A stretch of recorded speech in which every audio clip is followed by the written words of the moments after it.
Makanya teman-teman, kalau pas kita dapat satu musibah atau satu masalah, satu ujian, kehilangan sesuatu, itu berarti kita dikasih kesempatan untuk ngedapetin sesuatu yang lebih baik. Gimana caranya? Berhusnuzon kepada Allah. Karena kata Allah, ana inda dhanni abdi bi, aku tergantung prasangka hambaku kepadaku. Berarti kalau kita misalnya lagi dapat masalah, terus kita berhusnuzon, oh Allah pengen ngasih yang lebih baik, itu Allah berarti kayak gitu. Kan kesempatan kan? Kenapa kita malah gunain kesempatan itu untuk bersuuzon? Kenalah kita dengan apa yang kita persangkakan. Aku tergantung prasangka hambaku kepadaku. Pas ada musibah kehilangan sesuatu, oh mungkin memang Allah pengen ngasih saya yang lebih baik dari ini. Ini kan udah lama saya pakai, ini udah 2 tahun, 3 tahun, pengen diganti sama Allah. Itu gitu banget Allah tuh sama kita.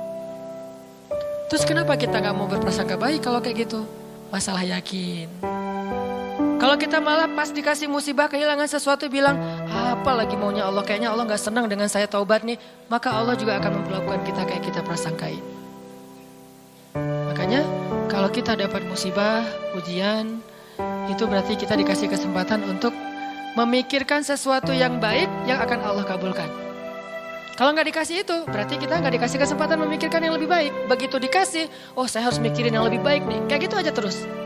Apapun musibahnya. Termasuk yang tadi, gagal dalam hubungan, diputusin atau ditolak, kita mikirin, oh berarti Allah mau ngasih yang lebih baik dari dia. Ternyata tetap ujung-ujungnya dia juga. Kok bisa? Oh berarti dia diperbaiki sama Allah. Dibuat lebih baik, dibuat lebih soleh, lebih pantas, baru bareng dengan kita. Coba kalau nggak dibuat lebih soleh udah langsung jadian, kan bisa bahaya juga buat kita. Stres juga kan mikirnya ya. Makanya Nabi mengatakan, sebaik-baik perhiasan adalah istri yang solehah. Itu benar-benar menyenangkan hati. Kebahagiaan bagi laki-laki itu adalah memiliki seorang istri yang solehah. Istri yang solehah itu bukan cuma istri yang hafal Qurannya banyak, yang hafal hadisnya bukan wawasan. Istri yang solehah itu istri yang akhlaknya baik. Yang kalau kita ngelihat dia langsung bahagia. Jadi pulang ke rumah itu gak pernah nyetel TV. Kenapa papa gak pernah lihat TV? Kan lihat mama.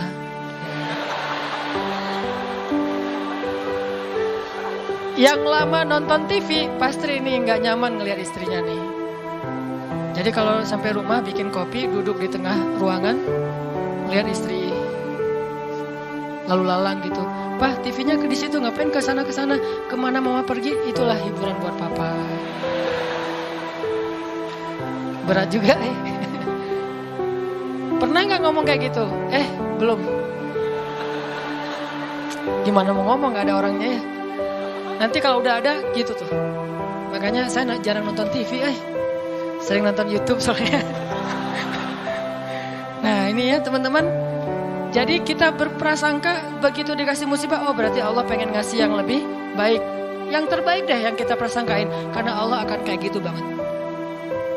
Inilah rahasia matematika Allah. Ya Allah berlakukan kepada Ahlu Badar.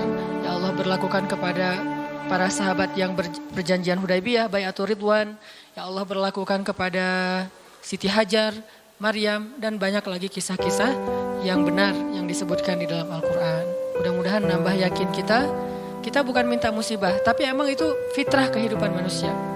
Udah kayak gitu sunatullah. Semua yang hidup pasti dikasih ujian. Jangankan orang biasa, jangankan orang beriman, orang biasa aja dikasih ujian, apalagi beriman. Beriman itu pasti dikasih ujian sama Allah. Cuman karena ujian itulah Allah memperlakukannya lebih istimewa daripada orang lain. Jadi siapa orang yang paling istimewa di mata Allah? Yang paling banyak diuji. Jadi jangan pede dulu bahwa kita lebih istimewa di mata Allah gara-gara kita ibadahnya lebih bagus dari teman kita. Bisa jadi teman kita nggak tahajud.